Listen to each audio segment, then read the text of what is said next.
Welcome to day 3 and what a great day it's going to be. As a reminder, since I've seen over 100 people join the challenge in the past 24 hours, thank you as well, you need to ensure that you complete day 1 and day 2 before actioning day 3. So in yesterday's items, I had you mind map all your level 1 mandatory competencies, and while today's focus will be to start writing, I have a few items that I want you to start thinking about, so in the coming weeks you can take action and not delay in starting it. The first one is CPD, Continued Professional Development. You want to be recording and reviewing what you have done in the past 12 months and input these as formal or informal CPD hours. You will need to ensure when you are submitting for the assessment dates that as APC candidates you have 48 hours of CPD completed for the prior 12 months, where out of those 48 hours, 24 is at a minimum formal CPD. Now, another resource that is often not found or not used is the Annex A for CPD. I'll link you in the description, but if you go to Upholding Professional Standards, CPD Compliance, and scroll down to the 4th download, you can get it there. To make it clear and simple, I've created this one-pager with it, and you will see that anything that you study or learn, that's basically going to be formal, and anything that you develop on is going to be informal. Now, what is better than getting free ice cream? Well, it's free CPD. And if you joined prior to the 1st of October 2021, you would have renewed your membership for 2022, and RICS, as a thank you, gave you free CPD. Links will be shared and posted, but if you log in, you can access it straight away. But you can also get, if you want to pay for it, the 150 hours of the CPD support package for candidates, and you can get this depending on your pathway. The next item I really want you to think about is your case study, but don't be scared. We're not writing it now, but I want you to really think about the projects that you've completed and which ones will be best for you. Now, as I mentioned previously, knowing when you can submit is important, as you should have reviewed the potential dates of assessment, since the aspect of the project you'll be writing about must be within 24 months at the date of submission. So with the case study, I want you to figure out which is best for you. I do recommend speaking with your counselor, which you should be doing shortly, but if you can tally up and reassess which projects will be best to show your skills, that will be a great starting point. Think about the projects that you have worked on in maybe the past 0 to 18 months, as these are probably going to be the best and most recent.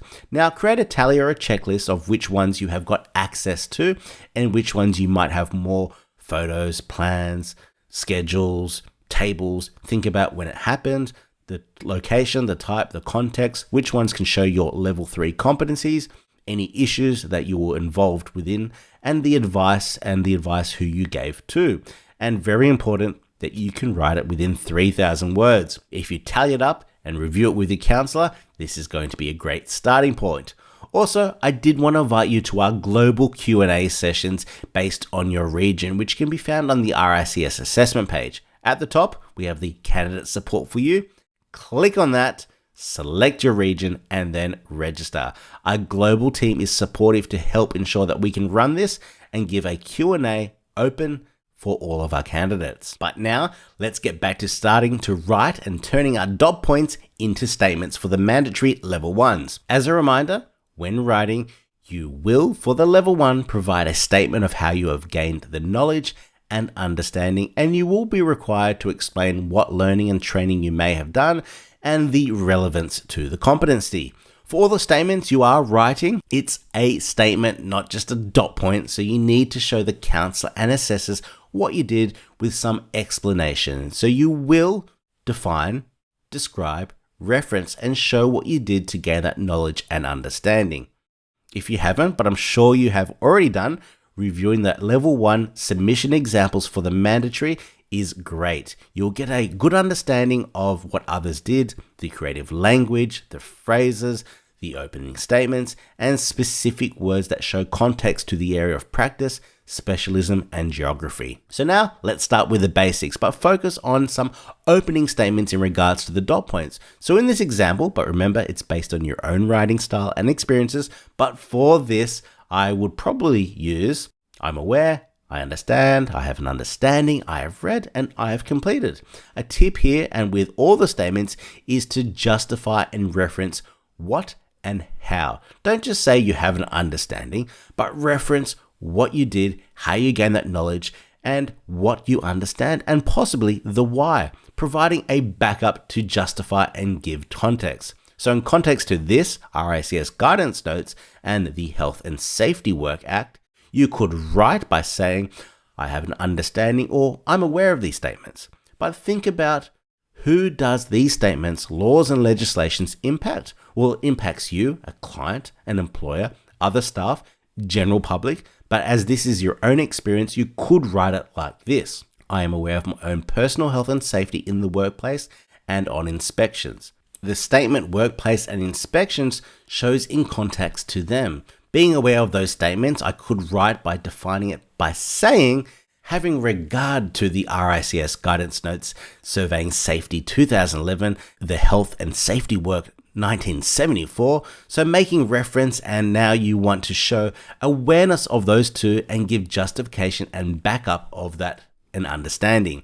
You could then write, and the duties imposed by my employer, colleagues, people in control of the premises, and myself. So in short, it's sharp, clear, and concise.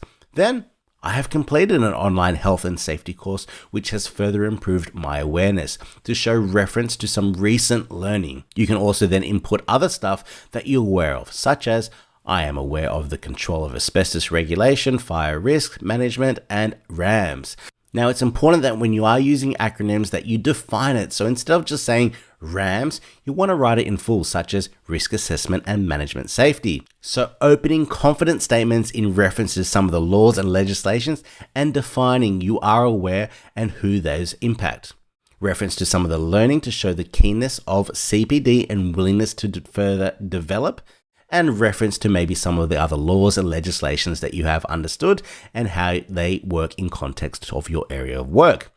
Now, you want to write it like this, but you can change, swap, and reformat in any order into which your counselor agrees to make it easier to understand. But this is typically where assessors as well are looking to create a checklist to see if the most important dot points are being mentioned as well. They will want to see that you can show a range of learning methods, seeking to demonstrate some relevant learning, and experience could be drawn upon from learning. That you're showing willingness and keenness to continue to develop, reference to some learning recently done, and candidates define the competency. As such, with your checklist you create, the counselor and assessors adopt a checklist for them as well, where many of the statements are covered off in multiple references.